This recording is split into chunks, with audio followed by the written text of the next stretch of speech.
I am Iron Man.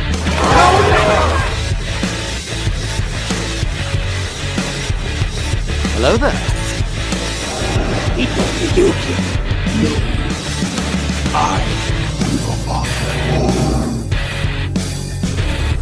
Avengers!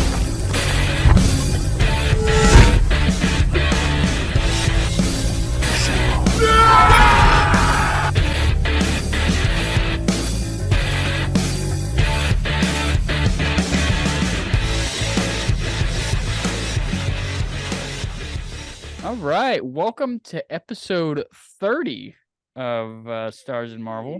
We are at the we're in our 30s now, so I don't know, you can't really do Yes, anything we special are. in your 30s except,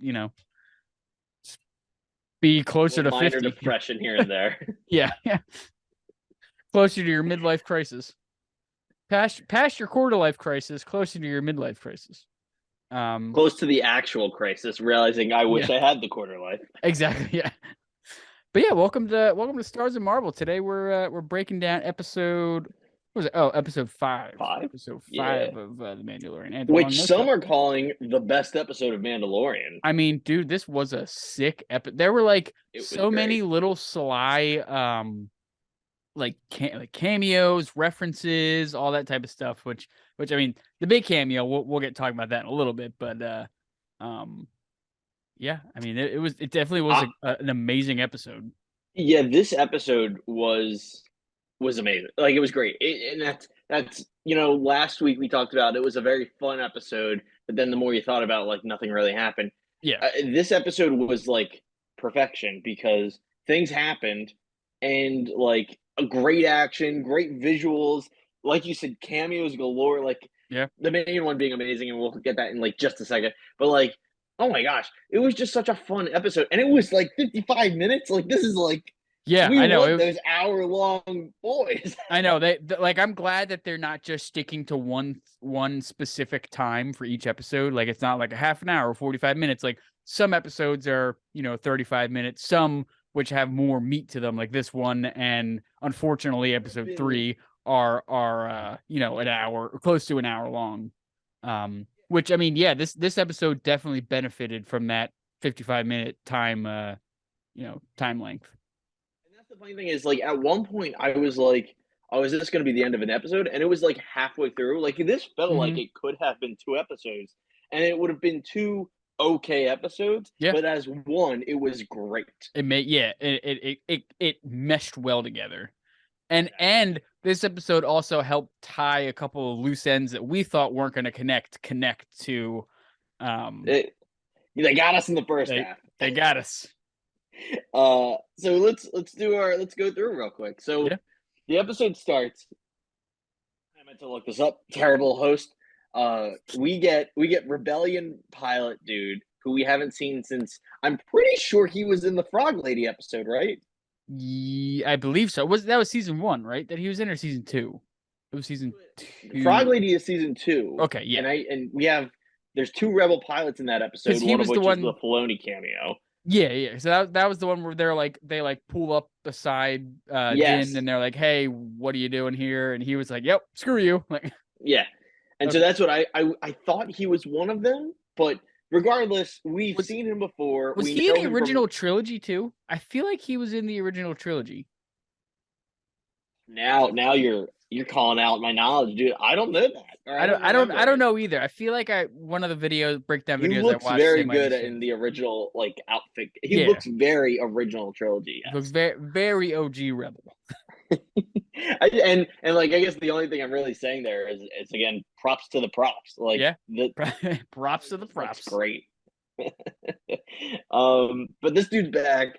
He's at some, they're not the Rebels. They're the New Republic. He's at a New Republic bar, and he's just enjoying life. And he gets a call from Apollo Creed. That's what I literally every time I mention Apollo Creed. Every time I mention him in my notes, I just put Apollo Creed. I'm like, I forget this guy's. It's like Garvis or Garvin or something. I don't know, but it's who he is. So Apollo Creed calls him. He's like, "Help me, Obi-Wan Kenobi. You're my only hope." And walks up behind him and starts talking to him. And oh my god, I got that spoiled for me. I did too. It was in a thumbnail for like a breakdown, and I was like, "Are you fucking kidding me?" I thought it was a like half an hour before I was gonna watch it too. oh, Like it was one of those things. Hey, like I had my phone up and I was scrolling YouTube. I forget like what I was doing, but it was like oh, I'm gonna have dinner in like half an hour and watch it with dinner. Yeah. But I saw a YouTube thumbnail and he was there. I was like, son of a bitch. Yeah. I mean, I'm glad it wasn't like he wasn't like a major part of the episode, because then I would have been really mad. Like it was just right. It was truly just a cameo. Yeah, it was just a hey. I mean, well, I'm sure we'll see him in a Ahsoka. Like I'm sure we'll see him in the show, possibly. But I definitely think I don't know if it'll be Ahsoka. That'd be sweet. Like I would love it. I definitely think it sets him up to return in live action. Don't know if I think it's Ahsoka though.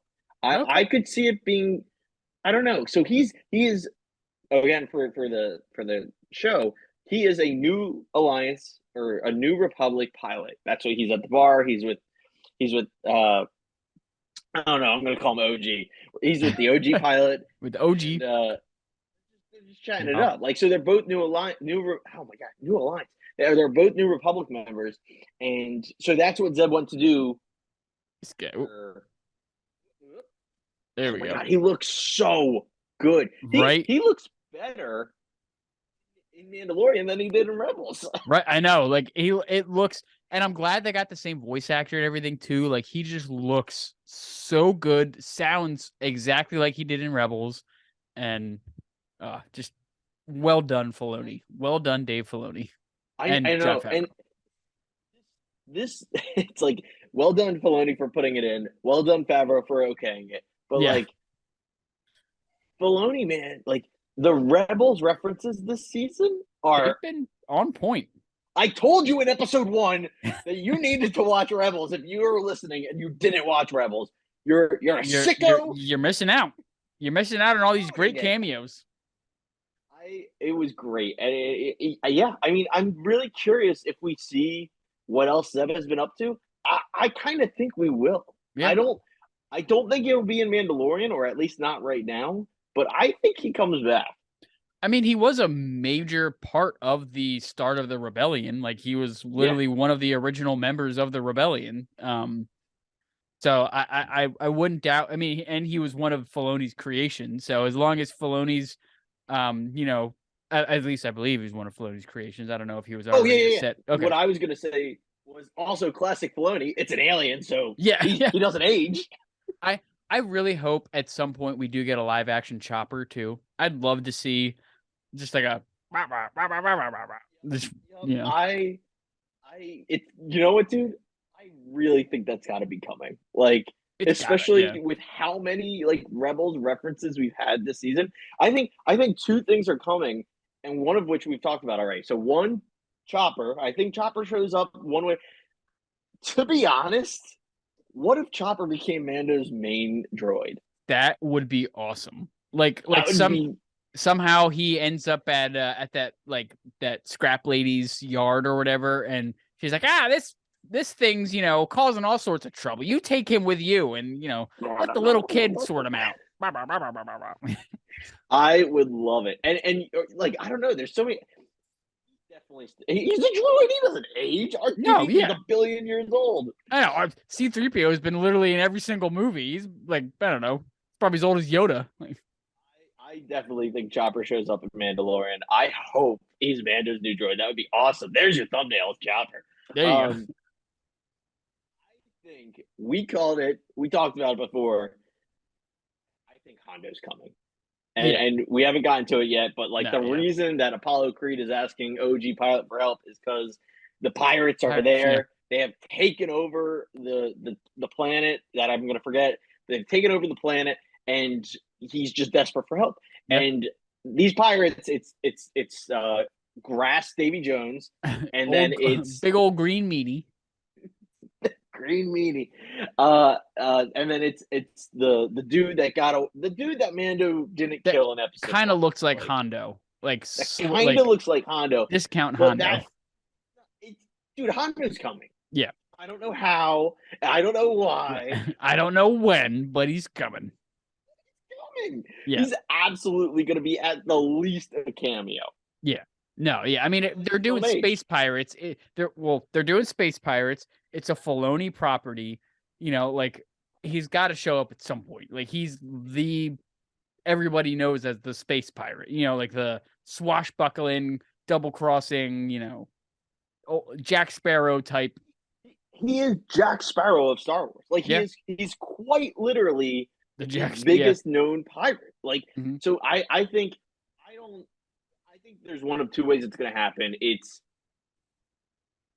knockoff dude pirate wins Hondo, or like knockoff dude causes trouble and Hondo comes and kicks his ass. Like, or maybe he's like a relative of Hondo because they look like the same species. They do have a similar a similar face structure and all. Yeah, I don't know, like the little like tentacle things coming off their faces and stuff. So I'm wondering maybe like that's his cousin or his brother or something like that, or just someone from his maybe not tribe, but like his planet or whatever.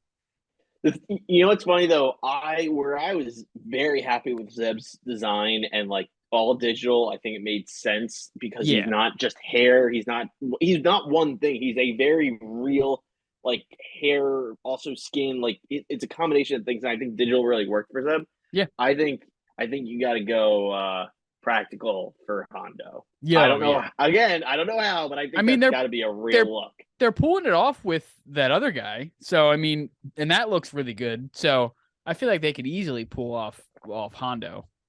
Yeah, I think that matters. If he becomes the main character, if it's a cameo, you can do whatever you want. You don't even have to have him in the shot. It's just his back. But like, if he becomes a real character, I think you got to have a practical effect for Hondo. Yeah. Real quick. Speaking of in the beginning of the bar scene, I feel like Star Wars always, no matter what bar, cantina, whatever, they always have to have some sort of goofy ass song playing when they're in the like. This one was kind of reminding me of the song from episode 7 where it's like, like it was like something like that. Like, there's always some sort of weird like jazz music going on in these cantinas. Where is that? I remember that like barbaric chant music. When is that played in the movie? I'm trying to picture it. In episode 7? Yeah. When Han and Rey and Finn go to that where they meet Maz. The cantina, like that's what the cantina with like all the flags out front and everything, or the banners and everything. Also, I thought this is where you were gonna go with Star Wars. Just a bunch of alcoholics, man. Just about that also. Yeah, they're always hanging out in bars. A bunch of scoundrels hanging out in bars. I mean, look.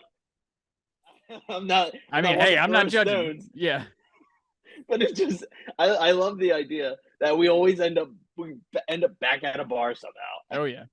What was I gonna say? We're the bar, cantina.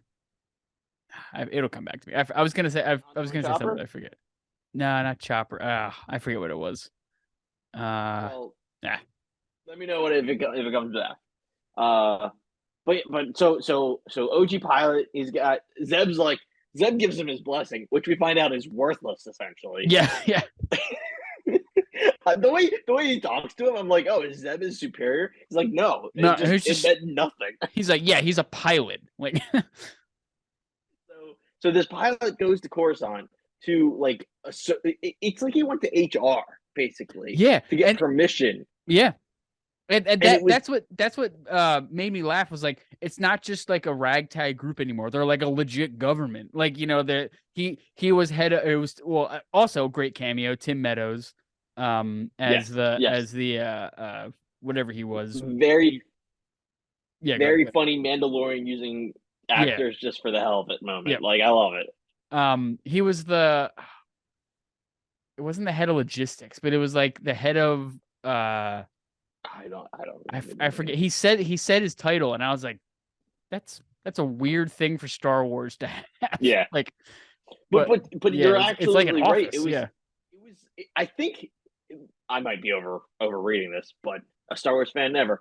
But like requisitions.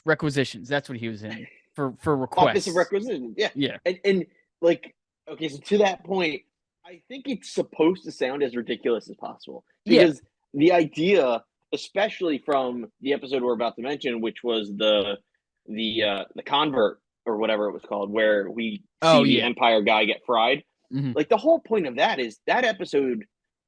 I mean, the biggest thing that you got to take from that, whether you like the episode or not, is that the Rebel Alliance, who has become the New Republic, is becoming as complacent as the Old Republic already. Yeah.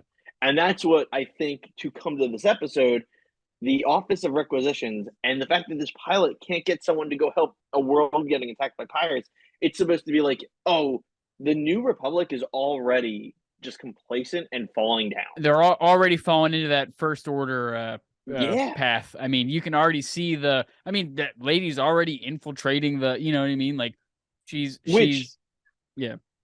So yeah, the pilot gets interrupted by that jerk lady who fried the other dude's mind in that episode. And can we just why does she have any ground to stand in this conversation? Yeah, I don't know. It's the most bizarre thing that this guy takes the word of Imperial turncoat instead of this actual Rebel Alliance pilot. And now I understand he throws Imperial slurs essentially at her. And so maybe that's supposed to be well, he shouldn't be as rude as he is. But at the same time, he's trustworthy to an extent that you got to take his word. We got to help these people. Exactly. Yeah. And I like how every time she talks, all I hear is evil, evil, evil, evil, evil, evil, evil, evil. Yeah. Like it's just like she was was an Imperial officer and is trying to hide her old ways, but it's like she's not obviously not changing. So here's my question, Brendan, and we're going to talk about Moff Gideon again. We've already talked about him this season, so let's just bring it up now. Do you think she's working with Moff Gideon, or do you think it's someone new? I think we have to pick and choose at this point. Yeah, I don't know.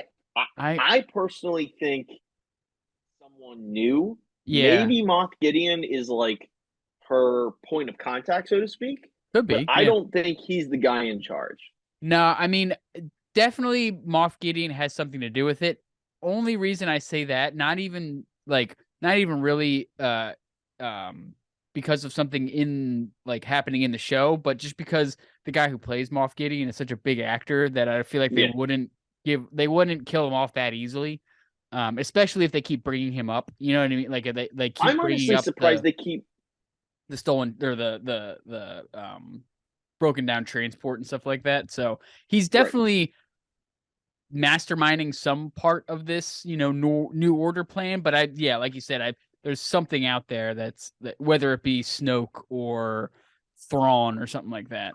That's what I'd be curious to see if it's Thrawn, which is dope. We don't know anything about Thrawn other than Rebels. So, and quite honestly, I forget quite a bit. I definitely want to rewatch season 3 of Rebels, or 4.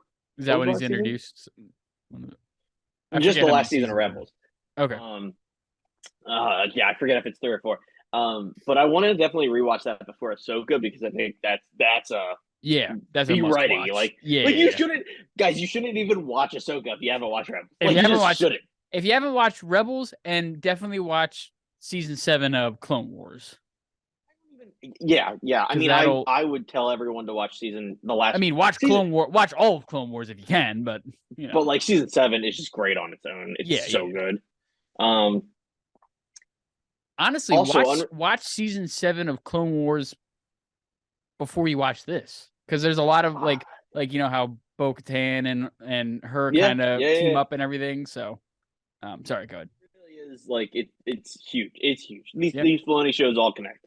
And I'm curious if I think it is, and you've mentioned it enough. I would actually give this. I think you've talked about it more than anyone else I've seen online.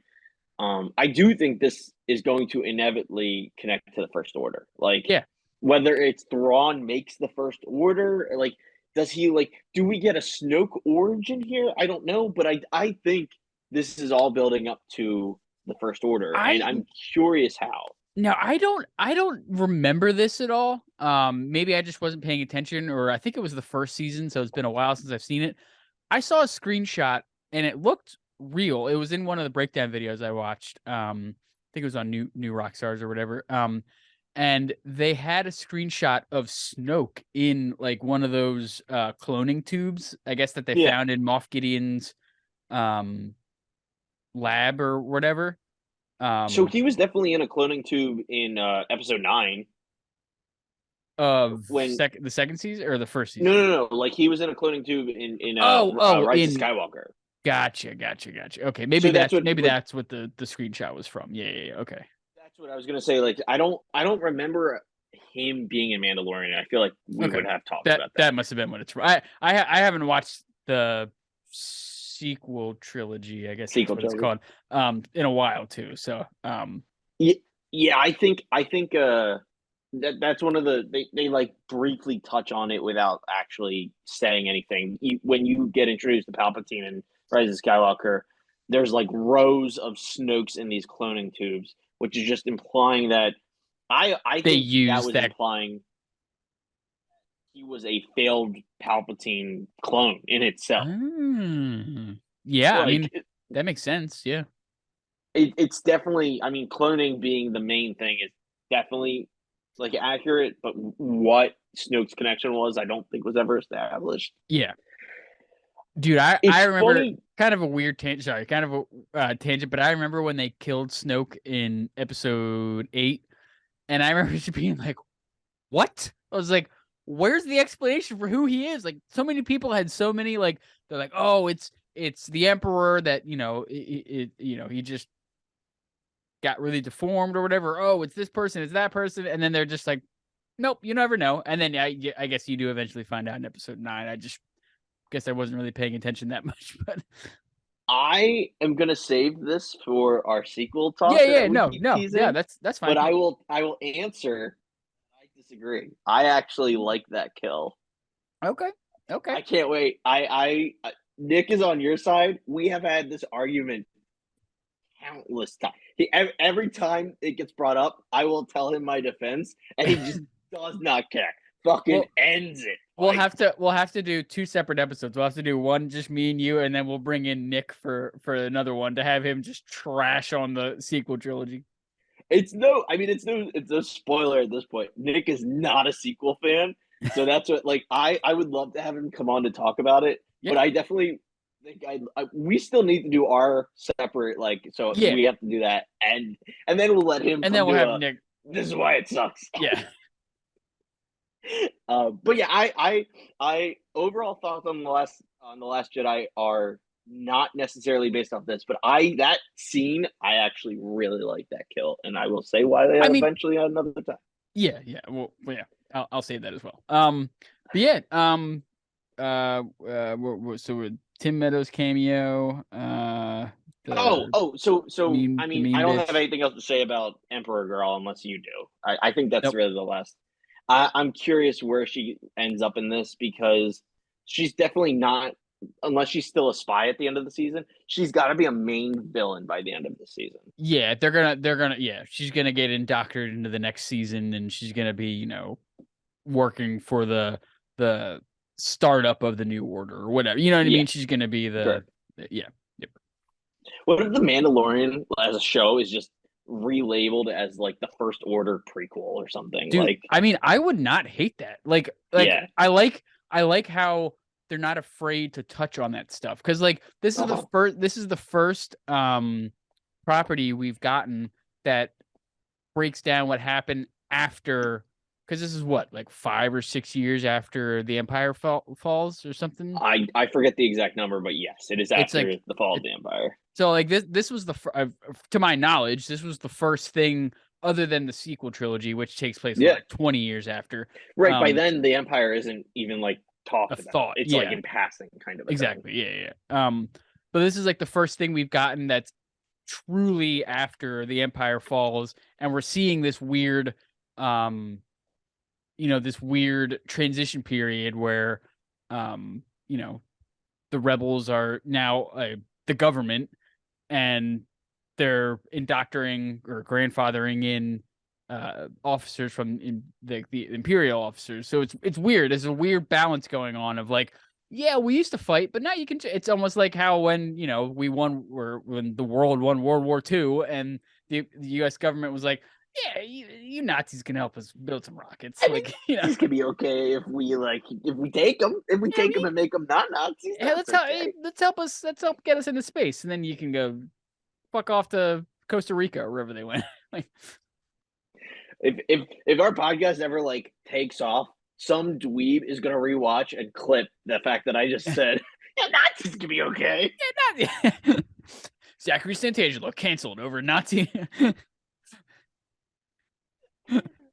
Oh boy, but yeah, no, totally. I don't hate this. I would love it, and my question, if that ends up being the case, like, do the Mandalorians play a part? And I think that all kind of goes off of the end of this episode. Yeah. I mean, yeah, it's so it's not looking good for them. Keep going. So OG Pilot goes to the Mandalorians that we know and love on desert planet surrounded by animals that hate him, and he asked Din Djarin, and he's like, "Yo, dude, Apollo Creed needs your help. Like, I'm his only hope, but you're his only hope. It's now your thing. I'm out of here." Also, we learned R5 was a rebel droid, which is kind of cool. Like, yeah, that's when he was like, "Oh, someone here, helped out in the rebel." I thought they were gonna say like Bo-Katan or something, but then was like, wait, Bo-Katan was in Rebels because she helps Sabine. Yeah. Mm-hmm. So I thought it was gonna be, and he even looks at her ship. Like, I thought he was tracing her ship. That's what I thought too. Yeah.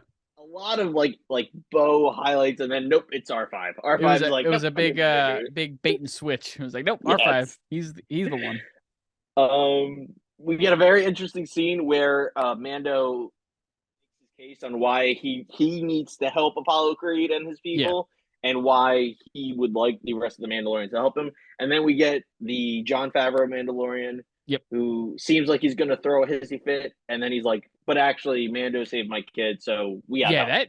That really surprised me, because I feel like that guy's usually a pretty big, like, we follow the code, this is the way, very, what the hell's the word? Not sacred. By the book. By the book. Yeah. Very. That's what, like, he. I mean, it's very much a playoff of the last episode, and like that's something at least this show does still do well, which is it continuously uses every episode in some capacity in the future. Yeah, you might have episodes like that overall, like, are just kind of like stretched thin, but like it still plays an impact, which is appreciated. Like that continuity there, that sweet lore and continuity. Filoni, you. But bastard. He saved the kid, so he's like, let's do the thing. Yeah, he was like, "Hey, this guy's a stand-up guy. He knows what he's doing. This is the way." And I love how everyone's like, "Oh, he agrees. All right, this is the way. We're good." Like, I was actually gonna say, look, love the scene, love this episode, but he's talking, and I'm like, I just flip flopped. Like, I don't think you should go. Yeah, but I love how like in the Mandalorian culture, like when one person agrees and says this is the way, everyone's like, oh, okay, this is all right, yep, that's the way, all right, we're doing it. Like, I feel like once one person says this is the way, everybody has to agree. Like, the way. This is the way. This is the way. This is the way. All right. No, and Armor not being the one to make that decision. Yeah, very, because she's kind of like the, I guess, unofficial leader of the as of now, the leader of the Mandalorian, culture. Dude, she does a lot in this episode. Yeah, she's very teased in this episode, and I need Armorer to like get some major like character development. Yeah, she's always been cool. She's still very cool, but I need more than the teases, man. Yeah, who is the Armorer? I need yeah, exactly. I thought. I mean, I'm jumping ahead a little bit. I'll save it when we get to that. But yeah. So they all agree to go. Dude, that Mandalorian fight there, and that invasion of, not invasion, but like, when they jump off and start shooting all the pirates and stuff, The Mandalorians are just so cool when they fight. Like they're just a well-trained militia. Like it really is. And there was like what, 20 of them at yeah, most? Like yeah. it's Made a whole pirate unbelievable. ship full or pirate spaceship full of people, and they like had what? Like 20 Mandalorians, and like we got it. I mean, think about it. Two starfighters Yeah. piloted by Mandalorians took down a fleet of pirates. Fleet. A giant ass ship, like Star Destroyer, maybe not Star Destroyer, but like a giant ship. I would say it was the size of Total Gas, but like, do you remember the original A New Hope episode 4, the rebel ship that Leia is in that Darth Vader like docks? Yep. I would say it was at least that big, if not bigger. Yeah. I mean, and that was still a big ass ship. Yeah. I mean that fight sequence. I mean, I don't really know details wise what to really talk about, but it was just awesome. It's really cool. They're hunting down the pirates on the streets. The starfighter ships are awesome. It is, and it's like, I want to say it was like 10 minutes of action. Yeah, it felt like it. It was like a not. It was like almost like a Star Wars Saving Private Ryan type action sequence. You know what I mean? They're like. Not as much literal bloodshed, but remember like a Star Wars Rogue Squadron or Rogue One-esque show was going to be made that got canceled because every Star Wars thing's been put on hold or canceled. Oh, the one that was by this scene, the one that was going to be by the Wonder Woman director, I think, right? Yeah. Which who cares now? But this scene. I feel like is like the argument you can make that like people would watch a show about Star Wars space battles. Because yes, if you gave me a show just Star Wars space battles, I would buy every Lego. I would buy every ship, or like just yes, I would be 100% hooked on those battles. Yeah, I mean, that 100% sign me up. That would be awesome. As long as Filoni and Favreau is involved, that's all. Yeah. I mean, we've talked like they know what they're doing, and it matters. They care about these characters, and they care about the lore and the history behind everything. Because there's hundreds of or maybe not hundreds of hours. I got hundreds of hours of Star Wars content, whether it be movies, TV shows, hundreds of books, like all this different stuff. So I mean, I know a lot of it's canon, like not canon, legacy. Legacy, yeah. But they really cater to the fan with this show. That's why it's so good, and why all their other properties hopefully will do the same. Yeah, I agree. I mean, it's crazy to think about that. I mean, the Clone Wars, which is 7 seasons, I want to say it averaged like 20 episodes the first 5 seasons, so that rounds up to 50 hours in itself. Like, dude knows what he's doing when it comes to this stuff. We were talking about the Mandalorian battle. Oh, we were just going on about like how it's great, essentially, because of how the action sequence was awesome. Yeah, and just how like Filoni and all them have taken good care of all these characters. The usual. Yeah, exactly. So Favreau and Filoni, the 2 Fs. But yeah, I mean, I'm not. I mean, yeah. No, I mean they've done a great job with these so far. I mean, I remember when they announced The Mandalorian, I'm like, they're gonna make a show about a thing we don't even know about. Interest. Yeah, exactly. No interest, zero. And then I watched the first episode. I'm like, I'm hooked. You got me. Yeah, I remember being like, "You're gonna make a Mandalorian show and not do Boba Fett? Like that's the dumbest thing I've ever heard." Yeah, like the only Mandalorian we've ever seen, other than in Rebels or like Clone Wars Rebels, but like the majority of the baseline Star Wars fan has only seen one Mandalorian. It's like, and you're not gonna make it about that one Mandalorian. But they pulled it off. Wrong. All right. Well, then, so, I mean, just going off of it, the next one thing I appreciate about the battle, too, is, like, no. All right. Just got, let's, I don't know. I liked how when the ship was going down, the captain was, like, hell bent on trying to figure out a way to still win. Like he was still an asshole to the. He didn't do I felt like a Disney oh well, abandoned they ship. got me. Yep, like a Grievous, like a General Grievous, and like, oh, next time I got you. Escape away. He's dead. He's very dead. Yeah, big green meanie's gone. And the only pirate that lives is the Jack Sparrow. It's the knockoff, the not Jack Sparrow. I feel like is the best way to call him. Yeah, like he's like, Captain, love you, gotta go.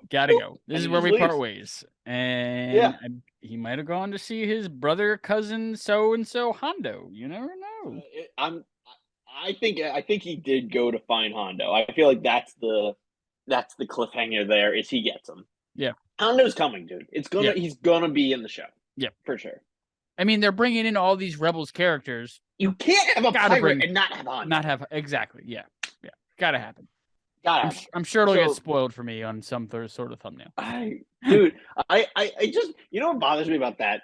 Real tangent, sidetrack. But you know what bothers me about that? Why is YouTube now a social media? Don't fucking let that shit on you. Like, it's not social media. No, Snapchat isn't even social media in my mind still. Like, and that is, I get it, but like to me, that's not even social media. Like, I don't do that with YouTube. You can fuck off. I don't need any of that in my life. No. Yeah. Anyway. Yeah.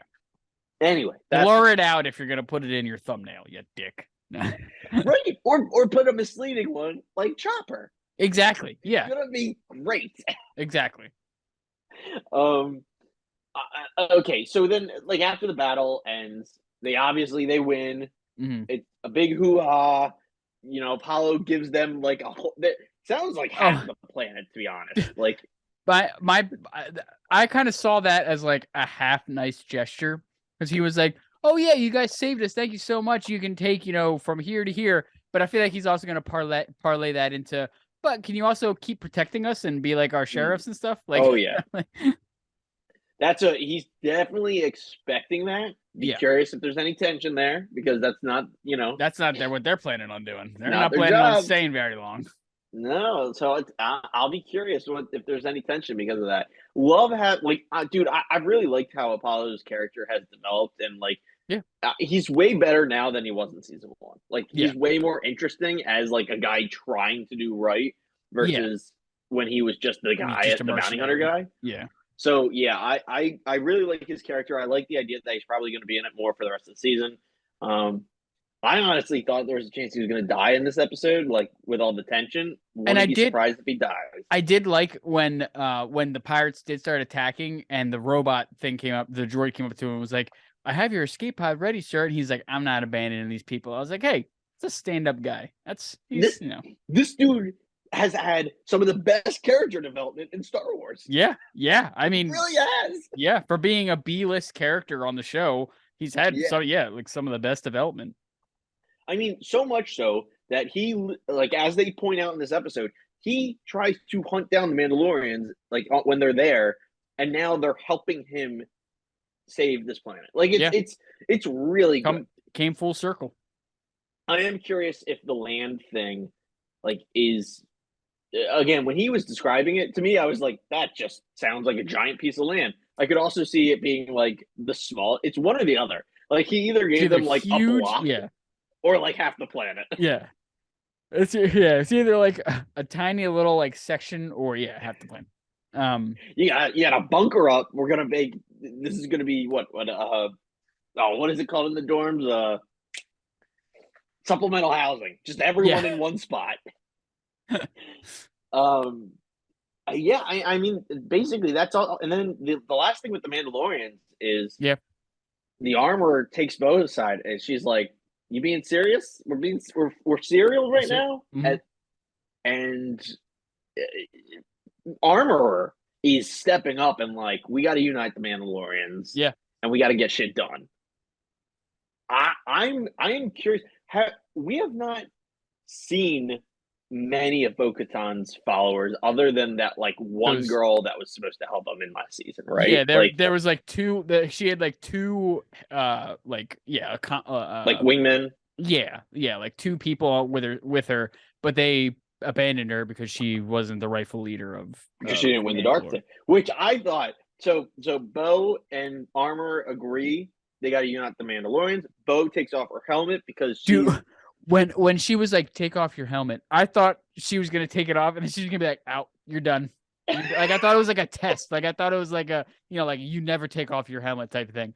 But no, go ahead. I that was definitely my first reaction too because well it was when Bo-Katan doesn't do that immediately. To me, that as the viewer told me she has committed to this Yeah. way to She the was way. kind of like, are you sure? Like, am I allowed? Right. You're not gonna kick me out the second I do this? Like, But like she's like, take off your helmet. I'm like, if this bitch takes her helmet off, she's she's so done. she's done. Get out, get out. You're done. No longer a Mandalorian. You fell for Gullible was written on the ceiling, basically. I was Yeah, waiting for no, it. nope. They agree. They come to agreement. Bo's gonna go look for the other Mandalorians. Yep. But she walks up to Din Djarin, and I'm like, Yeah, I thought she are was. we about to duke it out right now? I thought the armorer was gonna be like, hand over the dark saber. Go Like, get that dark saber. yeah. Like yeah. I feel like it's gonna happen though. We're definitely gonna have some sort of conflict between the two towards the end of the season because I feel like the armorer is setting Bo up to be the leader of Mandalore. Because she's walked both the show. lives. Yeah. I think the show has been doing that too. Like I think the armorer is like reading the room. Like Bo-Katan is definitely the one who's putting the pieces together. She's on the Mythosaur, Yeah, like exactly. saved Yeah. Mando. Like it's definitely setting her up to be the leader of Mandalore. But this is Din Djarin's show, and she has to get that dark saber, and I don't know how that goes down, man. Yeah, and I feel like he would. I feel like he would be willing to give it up. You know what I mean? Because he really didn't want it in the first place. So and he like hasn't used it. He doesn't want it. Yeah, but she the, has to win it in combat. Right. It's like they're exactly. She has to win it, and I've gotten to the point that I don't think he beats her. No, yeah. Yeah. Now it doesn't. It's not. She doesn't have to kill him, right? She just has to. Disarm him, right? Best him. Yeah. But I feel. I think it's going to be pretty dramatic. Like to say she has to best him, and then they just had like a duel, and then it was over, and he's like, "Well played." Shake hands. Or she involves Grogu in it somehow. But that would make it interesting. That's my point. Is that if they just duel like a Friday there's night, no real stakes. Duel, yeah, that's not going to be entertaining, right? Yeah. Exactly. Like there's got to be stakes that make it interesting. Like she kidnaps Grogu, or like she. I don't know. I mean, Grogu's the only thing he cares about. So yeah. You're probably right. It probably is something to do with him. Yeah. It's got to be something. Yeah, like you said, like kidnapping or something. Because I mean, we actually have, other than last episode, we haven't seen too much development with Grogu. I mean, other than last episode. I mean, was he really even in this episode? I don't think he was in this episode at all. The only shot of him I remember is him being on Mando's lap while he's flying the starfighter and shooting down the pirates. Okay. Yeah. Like that. Like he didn't do anything. That's just the only time I remember seeing him. Yeah. Dude. I'm curious. It's got to be entertaining. So I'm really curious what happens because those two are gonna fight. It's probably gonna be this season. It has to be. Yeah, I mean, there's only 3 or 4 more episodes left. 3 more episodes. So. And then the episode ends with OG pilots just piloting around the galaxy, and he finds the transport ship. Yep. And the hull's been blown. Moff Gideon's missing, and the whole crew's dead. Clue / cliffhanger they give you, and I'm so excited to talk about this with you. Yeah. The clue is there's Beskar dislodged and shoved into the hull. And so they clearly make it that the New Republic thinks the Mandalorians have broken Moff Gideon out. Yep. Which I saw that. When I saw that, I was like, oh God, it's going to be all out war. Like, because now he's going to give away, like the pilot's going to have to give away the Mandalorians' their position. And that's gonna piss them off. And yeah, it's just gonna be all out war. I actually tweeted this like right before we started recording, or not, or maybe a little before that. I think this is the so much so I think it's obvious biggest misdirection I've ever seen in Star Wars. There's no way, like I think they're trying to get you to think that the other Mandalorians broke him out, being that the ones Bo needs to go recruit Yeah. are the ones that broke him out. I don't believe it for a second. No, yeah, because remember the guy that was trying to buy Grogu in the first episode, like the first ever episode? Didn't they pay Mando, Din, whatever the fuck his name is? Didn't they pay him in Beskar? Yeah, correct. So like they Imperial officers have Beskar. Yeah, so correct. whoever's behind this, origin of the First Order is the one that has the Beskar and is trying to set up the Mandalorian, like, And I might be wrong in this. I just watched it yesterday one time, but like the way it was described by the pilot, it sounded to me like, oh, like a chunk of Beskar was blown into the hull. Yeah. And Beskar doesn't break. So it No. would have had to have been purposefully shoved in there. Yeah. And like I think it is a clear misdirect. It's definitely a setup. So there's the question is A, who broke out Moff Gideon? B, why did they use the Beskar? I do think it's gotta be it's the same. It's gonna be Thrawn. It's gonna be Thrawn. It makes the most sense. It's the same. Hell yeah. We had Imperial pilots shoot down, Bo-Katan and Mando early in the season. We never found out why or who. We have Imperial officer or Moff Gideon being saved. Like someone is pulling the strings, and when we know Thrawn is Ahsoka's villain down the road this year, it makes so much sense that he's trying to orchestrate the First Order. Yeah. Yeah, I mean, that you hit the nail on the head with that one. I just, in all honesty, I'm just excited and I'm curious how this plays out. I think between the end of this show revealing Thrawn, going into Ahsoka, which is going to have Thrawn heavily in it, we assume. Yeah. I kind of feel like we're going to get an Avengers style show or movie for Star Wars. Like that brings it all together because, Boba Fett, they'll bring him back because why not? And, we all love seeing Tamara Morrison come back. Exactly. Yeah. And then Ahsoka is the coolest Jedi person in this timeline right now. Yeah.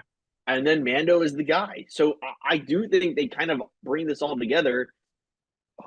Hopefully Ahsoka goes well as a show. Yeah. I think they bring it all together and include like some of the rebel, like, include like Ezra Bridger and Kanan Jarrus and, all those Zeb, bring those Rebels guys in and with everything. That would be fun. That's going to be really cool. I'm nerding out just thinking about how this is going to end. And that's, I just hope the ending is actually not in sight, meaning soon, but like planned. Yeah. Like, don't just write this out till it's no one cares. Yeah. Like get to your, in a sense, get to your Infinity War. Get to that deserved ending and nail it. Mm-hmm. God, I'm so excited. I know it's I can't wait. When does Ahsoka come out? I don't know off the top of my head. I know I believe it's June or July. I think it's summer. Okay. So it's this year though, right? It's definitely this year, yes. Let's see. Ahsoka, whoop. That's Ahsoka Tano. That's the release date. There we go. Mid to late 2023. Oh, okay. That's all they say. That's I don't know. I don't know. So they're saying like autumn, I guess, possibly. Okay. A little disappointing because I thought it was going to be like back to back essentially, but yeah, that's what I was thinking too. Yeah. You gotta space out those subscribers. Yeah. Yeah. Well, I mean, I guess you think about it, Loki's coming out soon, and so they gotta like. Is that summer? I think that's. God, we gotta have something after Mando. Mid 2023. Now, let's see. They don't have a specific release date, but it That's says the hardest thing about Disney Plus, man, is they never give us a date until like a week in advance. They're like, you yeah, know I what? know. Here it is. There you go. Yeah, I feel like they did that with the season of The Mandalorian. Like they had a couple of Yeah. trailers come out, and then they're like, "Oh, hey, 3 weeks it's coming out." Like, Well, that's what they kept teasing it was going to be last year, and then at the end of last year, they were like, "Oh, it's going to be in 2023," and then I think yeah, like fuck January they you, give us the Bob date. Iger. Yeah. No one likes you. Or wait, no one likes you, Chapek. Iger, Yeah. get your shit together. Oh, just Um, just release everything at once. so Secret and I don't. Wars, release all the Marvel, release all the Star Wars all at once. Disney Plus. I'll pay $1,000. Well, Just give me all the concept art and just put it online and let me see it all right now. Just let me see it all right now. Spoilers, everything. I want to see it. Just $1,000. I'll give you it all right now. Here you go. You want want 2 paychecks? There you go. No. I don't I don't really have much else to say. Mhm. Like we covered pretty much everything in the episode, I think. And Yeah. I think the big thing with this episode was it was so much fun and a lot happened, and it really does leave you wondering what's next. The saddest part being that there's only 3 episodes. Like, Yeah. I'm genuinely excited for the next episode. Like, don't get me wrong, I've been excited for the season, like to watch the episodes, but there's been some times where I'm like after the 3rd episode, after like yeah, no. the convert, I was like, well, where the fuck are they going with this now? Like, I was like, what's next episode gonna be? So it's like I'm genuinely excited for next week to see where this leads. So I agree. I'm guessing next week is going to be maybe not a lull, but like definitely going to be a softer episode. yeah, like And I think a it's going little to bit set of up for filler. that. Yeah. It's going to set up for that Disney Plus 1-2 punch finale. For that Vader Obi-Wan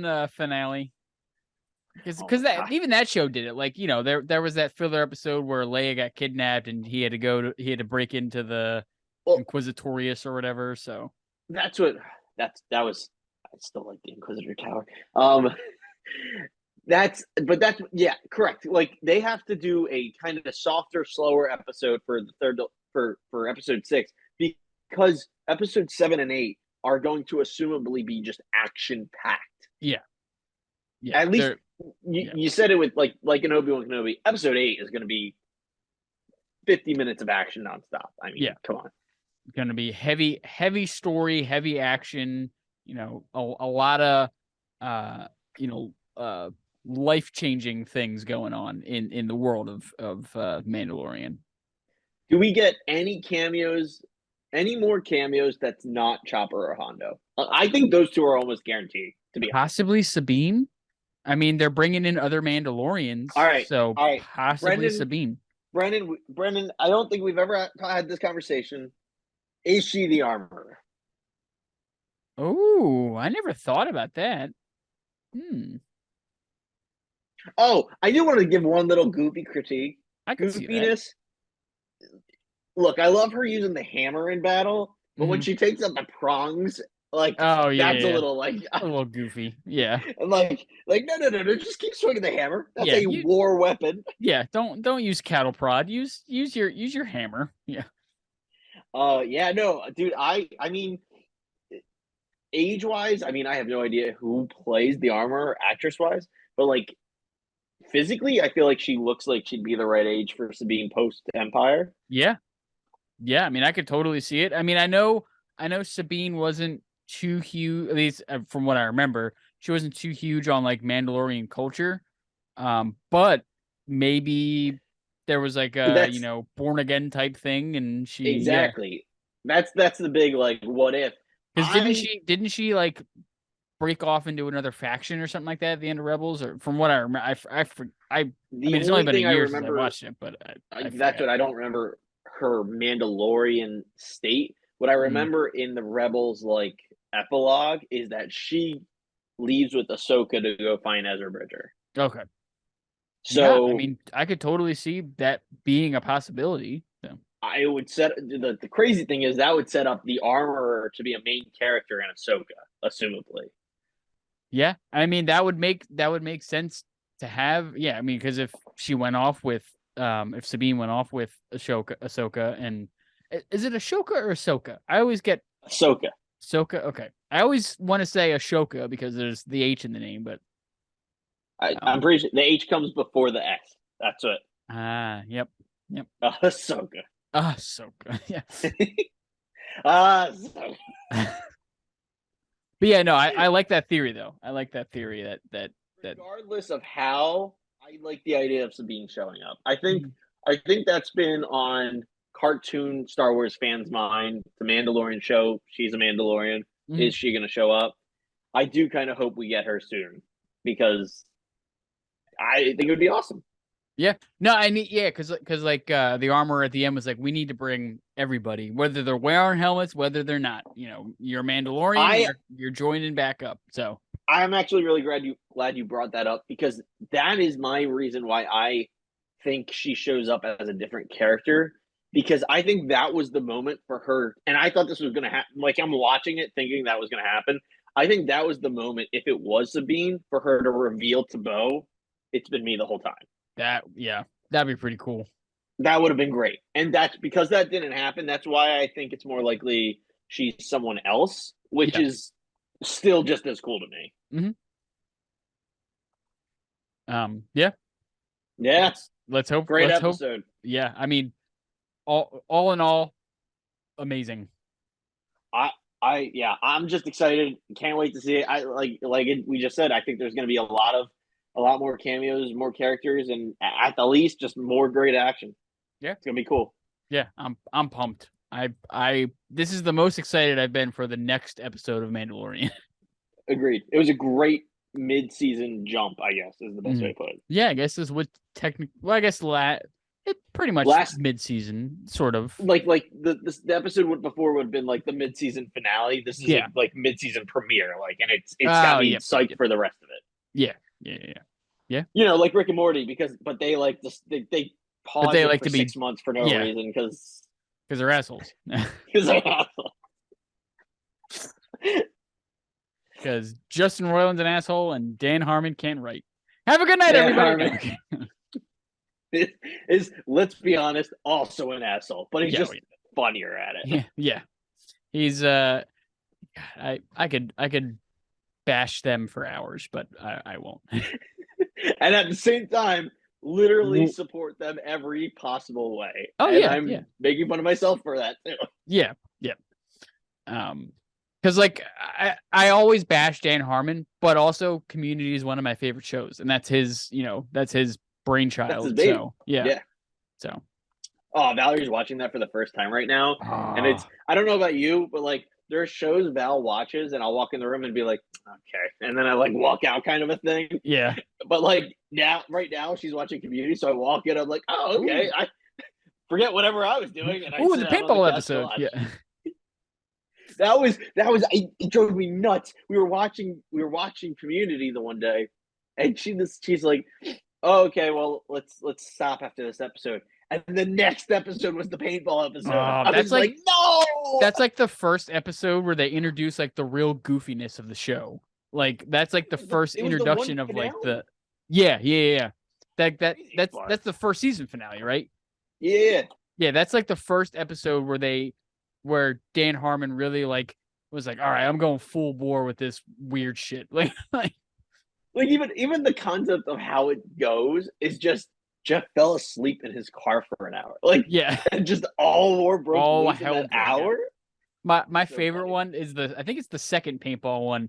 It was the second. I forget if there's 2 or 3. Oh, I think it's the second because the third one's the floor is lava. The one where they offer like $100,000 as the prize winning, and the dean's like, what? We didn't agree to this, and then it like cuts and it's like 2 days later, and like the entire school is just covered in paint. Yeah, dude, they get really. The only bad paintball one is definitely when interdimensional Abed or whatever is there in paintball form. Yeah. It's like I still enjoy it from like its Community, but also it's definitely the worst because it's just all realism has been thrown out. Yeah, the show does take weird turns at points. Yeah, gets a little meta. I also think that was the the non Dan Harmon season. So yeah, yeah. You know the what did they say, the gas leak up years? Yeah. That's such a good show. But yeah. Got anything else? Tell us in the comments what cameo comes next. Yeah. Who do you think's coming next? Either from Rebels or from Rebels. That's pretty much it's gonna be Rebels. Yeah. Got to be someone from Rebels. Whether Sabine, Chopper, Kanan, Ezra. I mean, I highly doubt we'll get Ezra in this, but you never know. We saw some Purgles. So. I think Ezra's gonna be in Ahsoka. I wouldn't shock me if he was the cliffhanger in this season. That's what I was thinking too. Of Mandalorian. Of Mandalorian, like, yeah. Although I definitely I haven't decided if I think Thrawn is going to be either the main focus of Episode 8 of Mandalorian Season 3, or he's going to be the cliffhanger for Season 1 of Ahsoka. Yeah. I don't know. He's one of them is showing up in this show, yes. Whether it's cliffhanger or a full episode dedicated. Yeah. For sure. Bitch better have my honey. But yeah, thanks episode 30. Thanks everybody for listening. Leave a comment if you liked it. Leave a like, doesn't cost anything. We're still waiting on that 50th subscriber, and then we'll do a Amazon gift card raffle. Yeah,